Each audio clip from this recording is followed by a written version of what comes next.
At 3:30, we also got Delaware, who's 1-0, traveling to Colorado, who's 0-1. Colorado favored by 23.5 points on Fox. Nick Minicucci for the Blue Hens went 28-36, threw for 251 yards, 3 touchdowns, 0 interceptions in the opening game against Delaware State. Also led his team on the ground with 9 carries for 44 yards and a touchdown.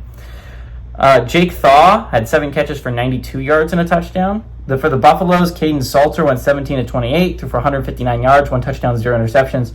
Micah Welch had 11 carries for 64 yards, and Omarion Miller had 1 catch for 39 yards. And I understand Colorado started the season out with a loss. And that's not good, right? You want to start off your season with a win. Colorado's now in a must-win mode. You start your season off 0-1. Your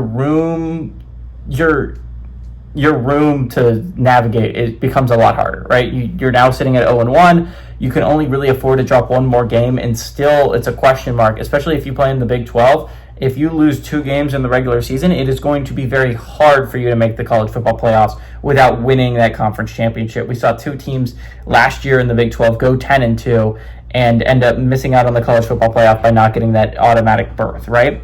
If you're talking about 10-2, it just makes it a debate, right? Going to 10-2 does not give you a lock to the playoffs at all. Going 11-1 will typically do that for you if you're a Power 4 football team. That's going to likely, I'm not even going to say likely, that's going to give you a lock to the playoffs.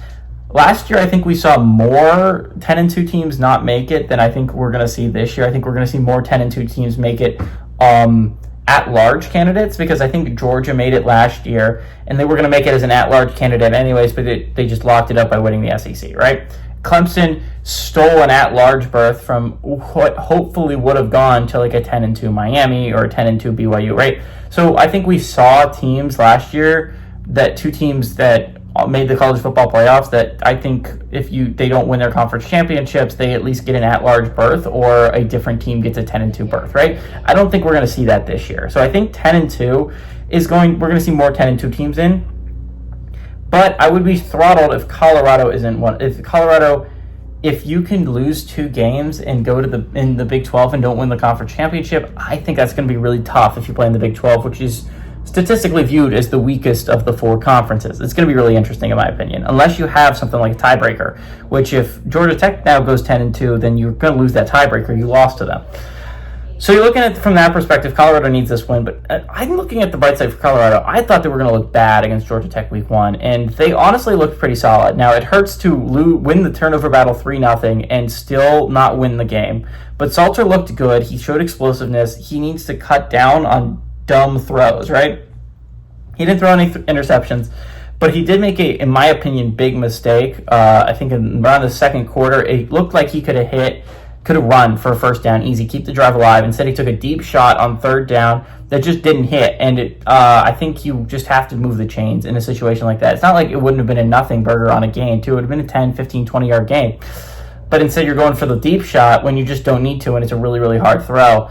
I think he needs to cut down on mistakes like that. But I still think Colorado can be a team that's going to be competing in the Big 12 this year. Just got to cut down on mistakes like that.